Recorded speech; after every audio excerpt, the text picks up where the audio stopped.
देश की high profile सीटों में से एक अमेठी कभी गांधी परिवार का पर्याय रही और 25 साल बाद इस बार गांधी परिवार ने अपने वफादार किशोरी लाल शर्मा को यहां से कांग्रेस का प्रत्याशी बना दिया। अब उनका मुकाबला बीजेपी की तेज तर्रार नेता स्मृति जुबिन ईरानी से है। प्रियंका गांधी अब लगातार यहां पर प्रचार कर रही हैं और आम बातचीत में लोग यही कह रहे हैं कि चुनाव तो बड़ी दीदी यानी स्मृति बनाम छोटी दीदी प्रियंका का है। एक तरफ कांग्रेस उत्तर प्रदेश में अपने दो गढ़ों को बचाने के लिए जी जान से जुटी हुई है। इसी वजह से आखिरी पलों में अमेठी और रायबरेली के लिए उम्मीदवारों के नाम का ऐलान किया गया।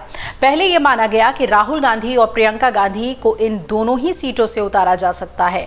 हालांकि फिर कांग्रेस ने अमेठी से किशोरी लाल शर्मा और रायबरेली से राहुल गांधी को मैदान में उतार दिया और इसके बाद चर्चा ये होने लगी कि प्रियंका को टिकट क्यों नहीं दिया गया, कहीं कुछ आंतरिक कलह तो नहीं है। हालांकि प्रियंका गांधी इन अफवाहों से दूर रहते हुए लगातार रायबरेली अमेठी में चुनाव प्रचार कर रही हैं और जनता के बीच नजर आ रही हैं। यही वजह है कि लोग अब ये पूछने लग गए हैं कि आखिर प्रियंका देश भर में चुनाव प्रचार छोड़कर यूपी की रायबरेली सीट पर क्यों एड़ी चोटी का जोर लगाए हुए हैं।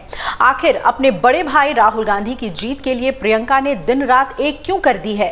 हालांकि मंगलवार को कांग्रेस की एक चुनावी सभा में इसका जवाब भी सामने आया। दरअसल बैटल ऑफ रायबरेली को लेकर कांग्रेस इतनी सीरियस क्यों है, इसका जवाब देने वाला पहला बयान मंगलवार को सामने आ गया था, जब छत्तीसगढ़ के पूर्व सीएम भूपेश बघेल ने रायबरेली के एक गांव में चुनावी सभा करते हुए इशारों में राहुल गांधी को इंडिया गठबंधन का पीएम कैंडिडेट बता दिया।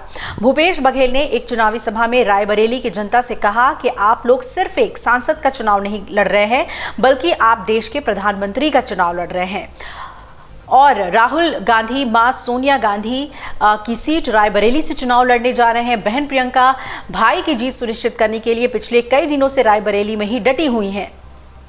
अब कांग्रेस ने रायबरेली का मैदान जीतने के लिए पूरी ताकत के साथ फील्डिंग अपनी सजा दी है। रायबरेली रवाना होने से पहले राहुल गांधी का इंदिरा गांधी के स्मृति स्थल पर जाने की तस्वीरें भी सामने आई थी और राहुल गांधी जब रायबरेली के लिए नामांकन दाखिल करने पहुंचे थे तो उनके साथ मां सोनिया गांधी से लेकर बहन प्रियंका और जीजा रॉबर्ट वाड्रा तक मौजूद थे। प्रियंका गांधी से लेकर राहुल गांधी तक रायबरेली के चुनावी कैंपेन में बार बार राजीव और इंदिरा गांधी का नाम ले रहे हैं।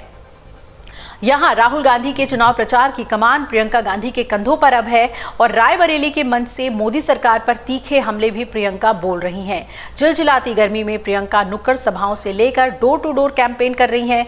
मंगलवार आधी रात प्रियंका ने एक घायल कांग्रेस समर्थक से अस्पताल में जाकर मुलाकात की और प्रियंका ही नहीं बल्कि राहुल गांधी भी रायबरेली में जमीन से जुड़ने की कोशिश कर रहे हैं।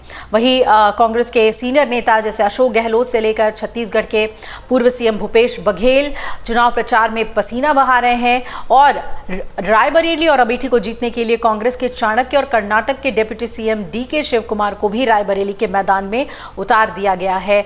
आपको बता दें कि डीके शिव कुमार जब रायबरेली पहुंचे तो बुधवार को मल्लिकार्जुन खड़गे ने मोर्चा संभाल लिया और राहुल गांधी को रायबरेली का शेर बताया। हालांकि अब सवाल यह है कि क्या भूपेश बघेल के राहुल को पीएम प्रोजेक्ट करने वाली बात में दम है। आंकड़े बताते हैं कि 2024 के चुनाव में कांग्रेस पार्टी अब तक की सबसे कम सीटों पर चुनाव लड़ रही है और यूपी की 80 सीटों में से कांग्रेस सिर्फ 17 पर चुनाव लड़ रही है।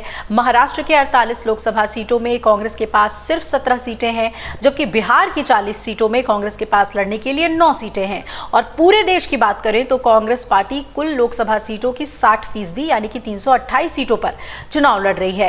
यानी कि इंडिया गठबंधन में सीट के हिसाब से कांग्रेस की सबसे बड़ी पार्टी है और इस लिहाज से अगर कांग्रेस की जीत के नंबर बढ़ते हैं तो पीएम पद के लिए कांग्रेस की दावेदारी भी मजबूत होती है। और यही वजह है कि प्रियंका गांधी अमेठी और रायबरेली दोनों ही जगहों पर जी तोड़ मेहनत कर रही हैं। अगर आप ये वीडियो YouTube पर देख रहे हैं तो हमारे चैनल को सब्सक्राइब करें और बेल आइकन को दबाना ना भूलें। अगर आप Facebook पर ये वीडियो देख रहे हैं तो हमारे पेज को लाइक करें।